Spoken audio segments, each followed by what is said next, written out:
Fresh water জোনেশন এর উপর একটা ছোট্ট ভিডিও আমি করছি। ইকোলজির একটা পার্ট আমরা পড়ছি। Fresh water zonation in the sense জল যদি আমরা ওয়াটার বডি যদি ধরি আমরা, তো we find two kinds of water. One is fresh water, one is saline water. Saline water means ocean water mainly, and fresh water means inland water, be it river, be it pond, যাই হোক। তো again we can subdivide this fresh water into two parts, lotic and lentic water. We all know this lotic water and lentic water. Lotic water means which is running water, and lentic means standing, that is stagnant water. So in this part we are discussing on freshwater zonation only. Then we will be talking on mainly on the lake ecosystem, pond ecosystem, lacustrine ecosystem. So we will be discussing on mainly on lentic water. So lentic water, or typically a pond, or typically a stagnant water body, right? It has three zone: littoral, limnating and profundal. So we will be discussing on these three parts only: littoral, limnatic and profundal zones. So we are discussing on lentic water, that is under fresh water, which is stagnant part. And this lentic water is as per its zonation and other features, it has three zones: littoral, limnatic and profundal zones. Now we will be discussing on the major features of these littoral, limnatic and profundal zones, right? So first we are coming to the littoral zone. What is the littoral zone?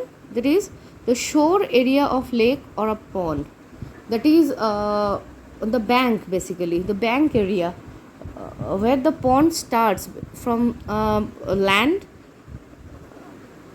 The pond starts the basically the transition between the land surface and the water body, that is called littoral zone, just where the pond starts, actually the bank. So the first feature is shore area of the lake or pond, and area from dry land and sloping to the open water. That means what we just said, the bank area that starts between the dry land and the water, open water, that is called the littoral zone, right? The bank basically purer par jake bole. Next is it varies between narrow and wide. The size of the littoral zone varies between, it may be sometimes narrower, it may be sometimes wider. So in this case, oligotrophic, it's important to note that oligotrophic ponds mean young ponds, right? Young ponds are called oligotrophic ponds. So oligotrophic ponds are consisting of narrower littoral zone. Sorry. So oligotrophic, that means the younger ponds generally have narrower littoral zones, right? And the eutrophic, that means old ponds which have wide littoral zone. Wide littoral zone means wider in size. The bank is wider, right? It is because of the deposition. If the pond, the water body becomes older, it deposits more, eutrophication happens, and so many things takes place. That's why the bank part becomes wider, and in a new young pond it is generally narrower. Now the next is littoral zones get lots of nutrients from the runoff and non-point sources of pollution. So littoral zone, as we know, it is the surface part, and it's just between the solid land and the water body. So naturally it will be receiving the maximum amount of surface runoff, whatever comes from the soil, from the land surface, be it municipal wastewater, be it industrial wastewater, be it surface runoff, be it agricultural runoff, be it rainwater falling and running off, uh, all are coming to the littoral zone first, and the non-point sources of pollution as well. Non-point sources means no specified sources. We have already mentioned the specified sources of pollution which are mixing into the water, and non-point sources are also coming to the littoral zones only. So this zone of the water body is full of nutrients. Now abundant aquatic plants and algae, obviously. So more the nutrient, more the organisms. So abundant aquatic plants and algae, we can find several algae and plants, planktons, and many more things in this littoral zones. And apart from that, snails, some insects, planktons, smaller fishes, etc. are the other important organisms in littoral zone. So littoral zone we find snails, other insects, planktons, small fishes, and so on. So this is our littoral zone part. I guess the ecological features of the littoral zone part is clear now. Now we are moving to the limnetic part. So the limnetic part is the next part of a pond or water body. That is a open water area. Just the region starts just after the littoral zone. Okay, so the open pond, open water area, the vast open water area. So in this case, oligotrophic water body, we must remember what is oligotrophy and what is eutrophic. We just learn about it. So oligotrophic water bodies are larger than that of eutrophic ones. So open area of oligotrophic water bodies are larger and eutrophics are smaller. Naturally, more the time passes on, more the more the pond gets older, it deposits many things, eutrophication takes place, and naturally the littoral zone increases and the open water zone decreases. And if we are not maintaining the pond or water body, we can notice it, that the entire pond grows, means entire pond gets covered by algae and means many plants. Eutrophication happens all over, right? So more the older the pond, less the maintenance. If we keep it naturally and allow all the nutrients and runoffs to mix with the water, then with time the limnetic part will be reducing, right? And now this limnetic zone, that means the open zone of a water body, can be subdivided into two parts. This is the vertical classification actually. First one is euphotic, not trophic. Just see this, euphotic zone and aphotic zone. Photic means photo means light.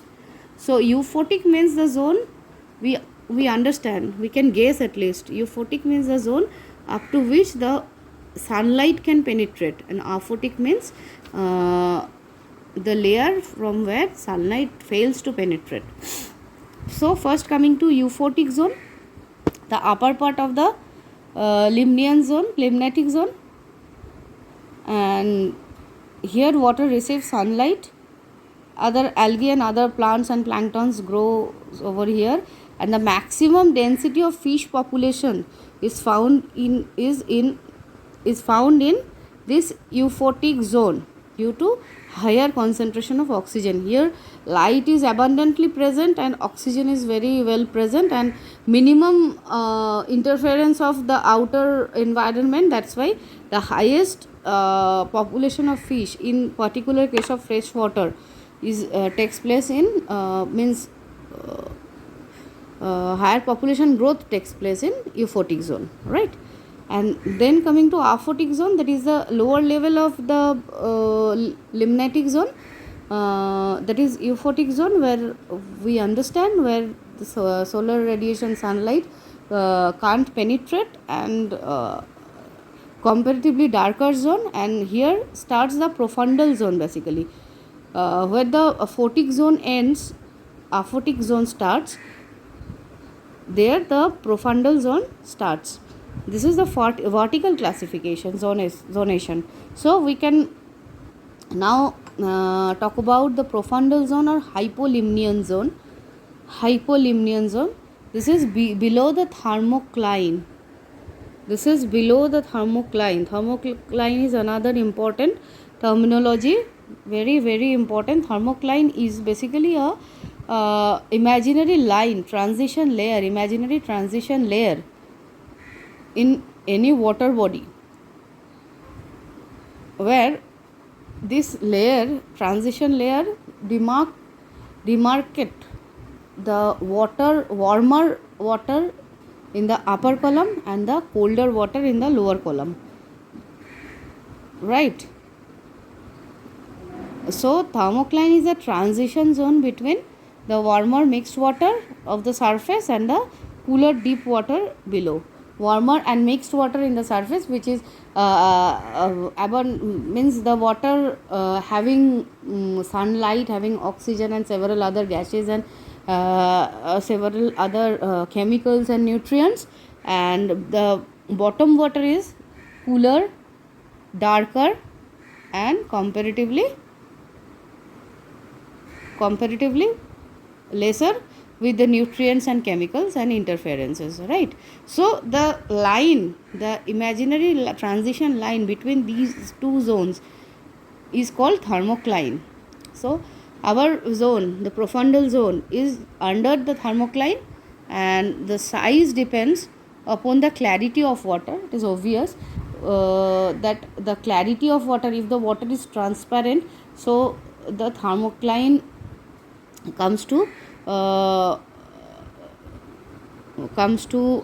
approximately towards the benthic zone. I will be discussing about what is benthic zone or benthos anyway. So when the